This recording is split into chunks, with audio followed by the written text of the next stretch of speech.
जय गुरुदेव। शक्तिपात कुंडलिनी महायोग भाग 16 से आगे। स्वैत सिद्ध प्राणायाम चेतन प्राण देह में घटित संस्कारों के आधार पर प्रत्येक क्रिया का मुख्य कारण है। श्वास प्रवास की क्रिया उसी के अधीन है। प्राण का निरोध हो जाने से शरीर के सभी व्यापार का निरोध हो जाता है। इसलिए योग अभ्यासियों का प्राणायाम मुख्य साधन है, जिसके लिए योग शास्त्रों में कई प्रकार के प्राणायामों का विधान किया गया है, जिसका मुख्य उद्देश्य प्राण पर नियमन प्राप्त करना है। इनमें से 4 प्राणायाम मुख्य है। अंतर कुंभक, श्वास को अंदर की ओर खींचकर शरीर के अंदर प्राण को धारण करना। बाह्य कुंभक, श्वास को शरीर से बाहर निकालकर बाहर ही स्थिर करना।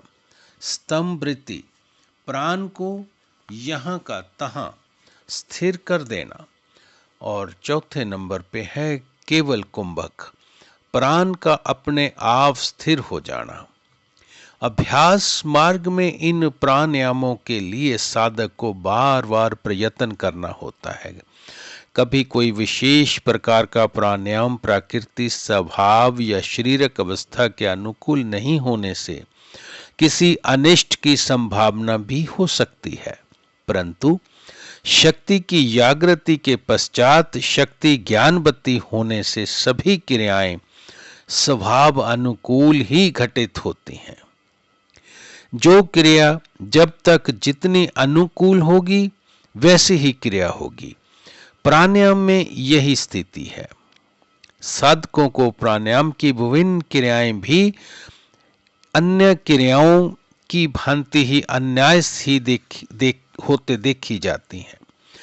ये सभी पूर्व जन्मों के प्राणायाम के किए गए अभ्यास से संचित संस्कारों के शक्ति द्वारा उभरने पर होता है। शक्ति जागृत होने पर चूंकि किसी प्रकार का प्रयत्न नहीं होता, इसलिए ये मान लेने पर आपत्ति नहीं कि चाहे आंत्र कुंभक हो अथवा बाह्य या फिर स्तंभ वृत्ति, सभी प्राणायाम केवल कुंभक की श्रेणी में ही आते हैं। शक्ति जागृति से तो प्राण का उत्थान होता ही है। क्रियाओं से उत्थान को और अधिक गतिशीलता प्राप्त होती है। जितना साधन अधिक किया जाएगा तथा जितनी क्रियाएं अधिक होंगी, उतना ही प्राण का उत्थान भी अधिक होगा। जितना प्राण का उत्थान अधिक होगा, उतना ही चित्त निर्मल होकर माया का आवरण क्षीण होगा। वैसे तो पांचों प्राण ही महत्वपूर्ण हैं, किंतु प्राण तथा अपान दो मुख्य हैं। आंत्र कुंभक अपान में प्राण की आहुति है, तो बाह्य कुंभक प्राण में अपान की। अभ्यास में साधक अपनी रुचि के अनुसार प्राणायाम करता है, किंतु स्वैत सिद्ध साधन में कभी प्राण में अपान की आहुति पड़ती है तो कभी अपान में प्राण की। इस प्रकार प्राणायाम की विभिन्न क्रियाएं घटित होती रहती हैं, जिससे प्राण हल्का होकर उत्थान होता रहता है। अन्य क्रियाओं की भांति ही प्राणायाम की क्रियाओं से भी चक्रों का भेदन होता है। चक्रों के अधोगति चक्र पहले ऊर्ध्वमुख होते हैं तथा फिर शक्ति उनका भेद कर आगे बढ़ जाती है। इसमें अंतर केवल एक बात का है कि अभ्यास के मार्ग में ये भेदन क्रमिक होता है, किंतु जागृति के पश्चात किसी चक्कर का कभी भी भेदन हो सकता है, क्योंकि उसमें सभी चक्कर एक साथ ही क्रियाशील हो जाते हैं। ये चक्कर नाड़ियों के गुच्छे हैं।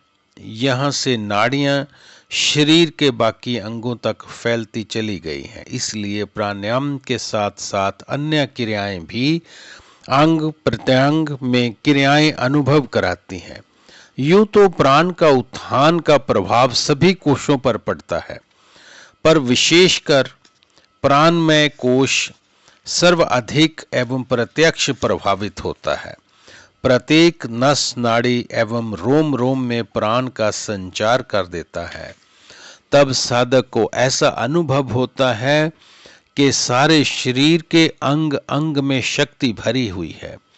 इसी को घटा अवस्था कहते हैं, किंतु प्राय साधक प्रारंभ अवस्था में ही रह जाते हैं, क्योंकि वह आगे से संस्कारों के संचय को रोक पाने में असमर्थ रह जाते हैं तथा घटा अवस्था प्राप्त हो जाए तो साधक को समझना चाहिए प्राणायाम सिद्धि हो गई है।